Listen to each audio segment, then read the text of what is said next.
Everything about this game was crazy, and the Fever barely defeated the Sparks. Family, Kayla is prepared to run the floor. She's like, dude, what's this? What is this bullshit? The manner in which Caitlin Clark answered when they really triggered the reset timeout. This was her response. It was unbelievable to her. Where they seemed to call right away, she claimed that a referee was attempting to award the game to the Sparks, which made her MAGA. The most recent game between the Indiana Fever and the Sparks ended in complete mayhem. Sydney, because of Colson's post yesterday. The Indiana Fever are now making jokes and expecting everything will be all right. Dubious referee choices. Missed fans and players were furious after calls and a wild finish. Everything about this game was crazy, and the Fever barely defeated the Sparks. What was intended to be just another late-season matchup between the Indiana Fever and the Los Angeles Sparks swiftly became a contentious game. Last night, Kelsey Mitchell gave a terrible whistle. Kelsey also frequently drove to the hoop. She is the kind of individual that's similar to going through numerous defenders and not receiving a call. She just wasn't up to this. Beginning with the first few minutes, the officiating felt lopsided. Frequently driving into contact while suffering from a fever and not receiving any calls. The case of Kelsey Mitchell was the most obvious example. She repeatedly targeted the basket and took a lot of hits, but the whistle never made a sound. Its existence, Kelsey, will be necessary. Mitchell will receive the same cries as other celebrities. It's crazy how she gets attacked, and I could even think about bringing my sister in to have her office press charges. Not receiving the same appreciation as other stars was unavoidable for a player who leads the league in scoring. It wasn't just Mitchell, though. She finished with a total of 22 points, 11 rebounds, 4 assists, and 6 steals. Professional peak. Despite her final monster stat total of 22 points, 11 rebounds, and a career-high 6 steals. Aaliyah Boston also had times where calls just weren't headed for her. Additionally, yesterday night, Lexi Hull occupied her proper position next to Sophie Cunningham, Aaliyah Boston, Caitlin Clark, Kelsey Mitchell, and Steph White, the tech committee's queen. Even one of the league's calmest players, Lexi Hull, received her first technical of the year after becoming enraged over the inadequate treatment of the illness. Incredibly strange conclusion in which the referee only granted 1 reset timeout and permitted 2 fouls. The clock has 9 seconds remaining. After getting off to a chilly start, I'll be put up a masterclass. We'll discuss that later. Odyssey Sims. Kelsey Mitchell's night was not this one. But first, I would like to promise you that there is only one referee, so get to the refs. You must absolutely look for this guy's betting slips right here. It seems like he didn't want to let the Fever ruin this victory, which is why I believe his name is similar to Awan Agazi. Nearly 5 minutes are made up of seconds. He was merely saying, no, no, no, after allowing them to call a reset timeout. It's a foul. The final 1.9 seconds of the game were the height of the mayhem.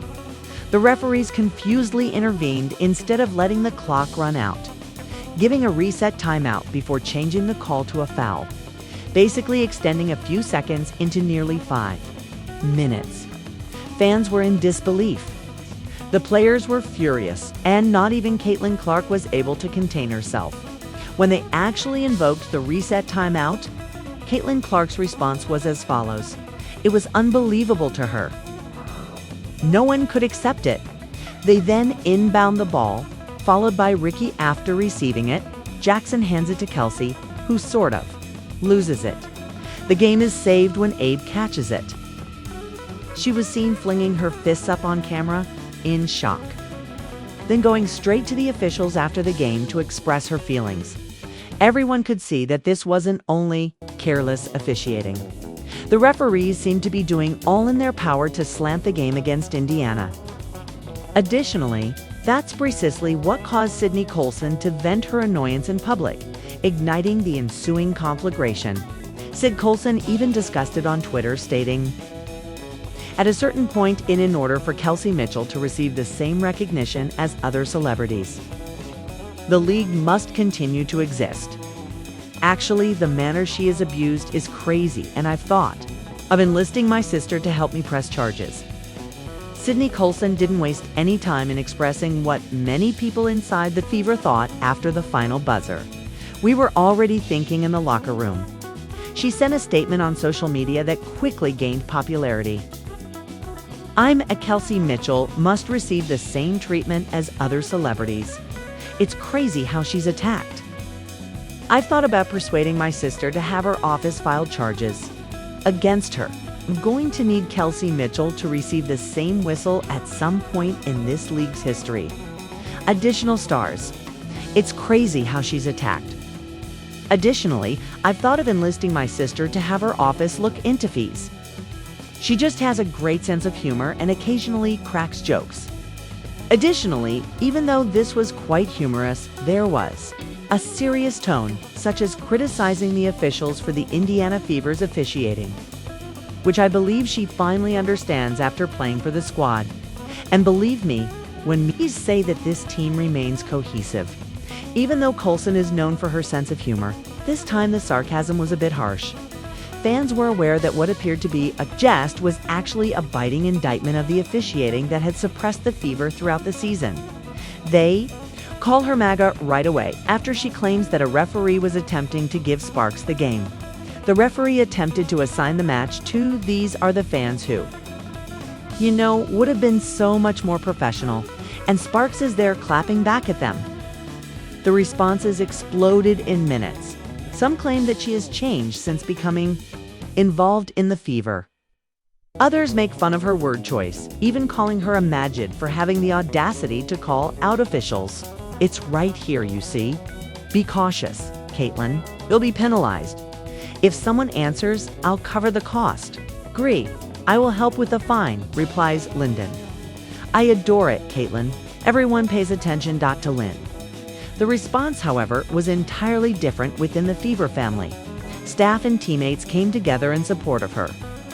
Caitlin Clark even dove into the dialogue, responding with a warning that summed up everything. Be careful, you will be penalized. It was a truthful moment. We all know Sid Colson. Colson's Twitter fingers are terminal. Like she really hasn't changed at all from any season, including this one. She wasn't mistaken. Clark was aware of the league's history.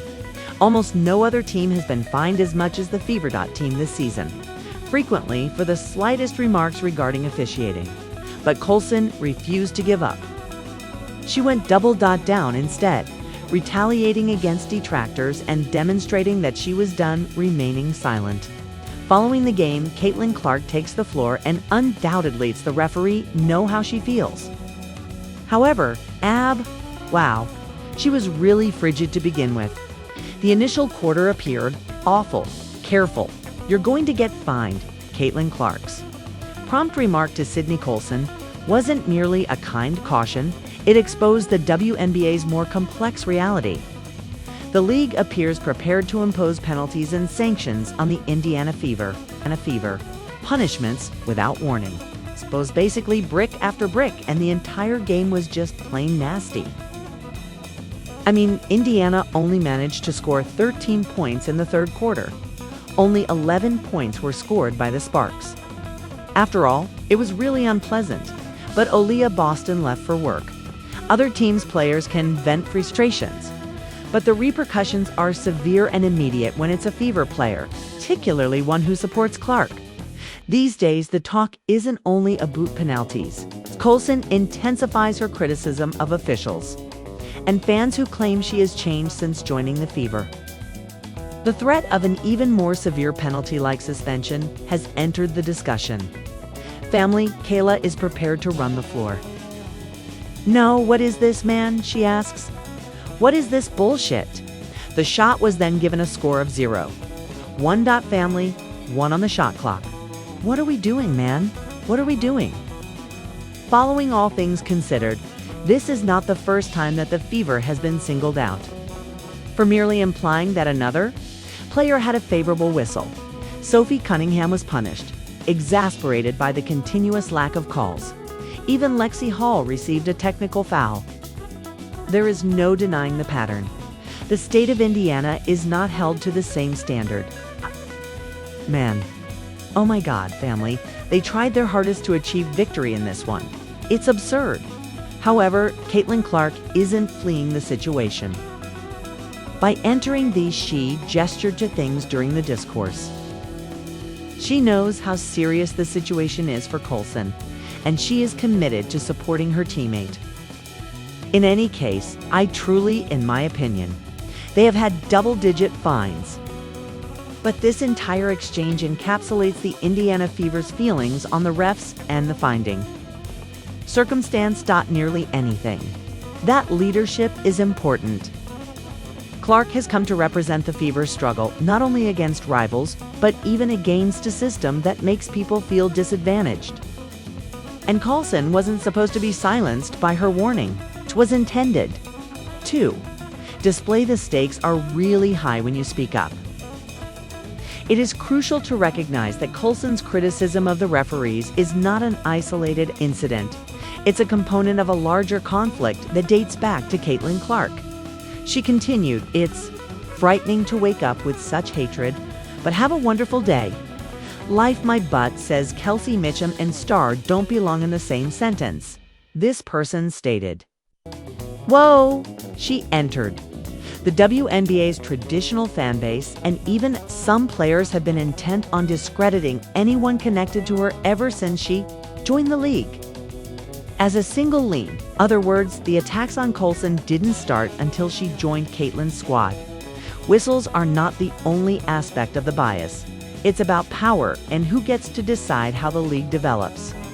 Nevertheless, this pressure has made them closer rather than less.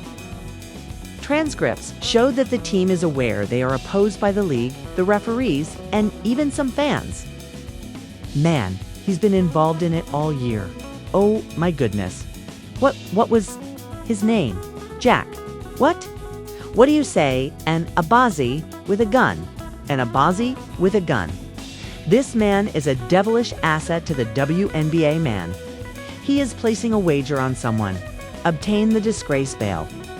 However, that has created a strong us versus the world mentality.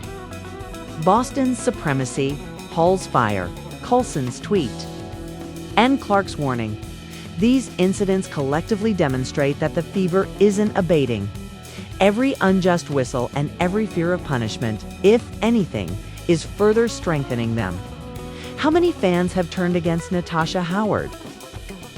Perhaps they weren't her admirers before, but now they're anti-Tash Howard. The fact is that this isn't simply regarding a single game or tweet. It's about a group of people who won't be quiet. Sydney Colson exposed the reality. Caitlin Clark gave her a warning in support. They completed 1.6 seconds of a shot clock in 5 minutes. Man, hurry up. What are we doing? Man, what are we doing? This is absurd, complete bullshit, dude. Blatantly dishonest. Curry, hurry up. Give it to us. It was this guy right here, to be honest. Well, this guy was right here. Additionally, based on my observations, the man has participated in contentious calls all year. Additionally, the Fever indicated that they're fastest to accept unfair treatment. If the league believes that fines or suspensions will feel wrong, break them. This team is unified, motivated, and prepared to demonstrate that referee prejudice cannot be stopped in any way. What they are